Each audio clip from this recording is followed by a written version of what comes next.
එදා දඹදිව් තලයේ පින්වතුනි රාජමාලිගාවක සේවිකාවක් හිටියා. මේ සේවිකාව වැඩ කරන රාජමාලිගාවේ බිසව ඉතාම ජනප්‍රිය වෙලා තිබුණා බොහෝම ඉවසන කෙනෙක් හැටියට.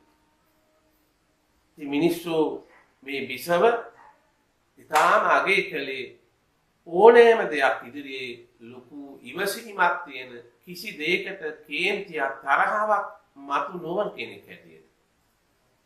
මේ සේවය කරපු දාසී ඉතාම බුද්ධිමත් කෙනෙක්. එතුමියට හොඳ අවබෝධයක් තිබුණා. එතුමිය කල්පනා කරනවා ඔය කාන්තාවගේ ඉවසීම කියන එක බොරුවක්. කාටවත් තරහ නොවන කෙනෙක් ලෝකේ නැහැ. ඕනෑ කෙනෙකුගේ ද්වේෂී තරහව මේ පංචස්කන්ධය තුල සැඟවිලා තියෙනවා. ඉතින් ඒ නිසා මේවා ඔප්පු කර දෙන්නට ඕන කියලා හිතලා මේ සේවිකාව දිනපතාම අවදි වෙන්නේ උදෑසන අලුයම 5ට තමන්ගේ කටයුතු වෙන්නේ. දවසක් එතුමිය අවදි වීම ටික ටික පහු කරනවා. අර ඉවසනවා කියන කාන්තාව එතුමියට ඇවිල්ලා පළවෙනි දවසේ කියනවා වෙලා ගියා නේද නැගිටින්න. ටිකක් පමා වුණා කියලා නැගිටිනවා.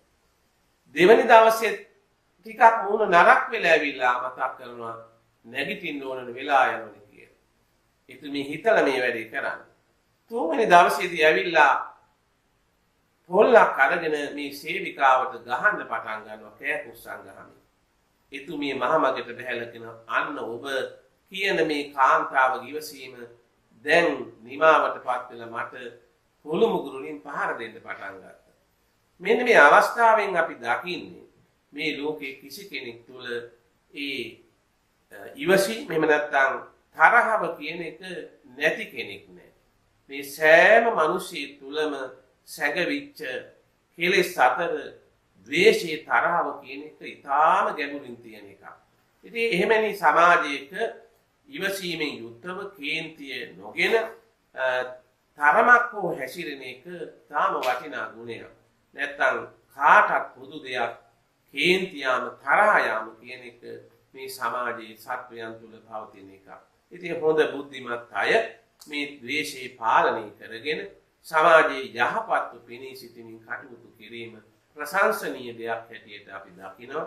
ඒ නිසා ඒ තව තවත් තමන් තුළ ද්වේෂය අඩු කරගෙන මෛත්‍රී සිත් පහළ කරගෙන ජීවත් වෙන්නට කල්පනා කරන්න.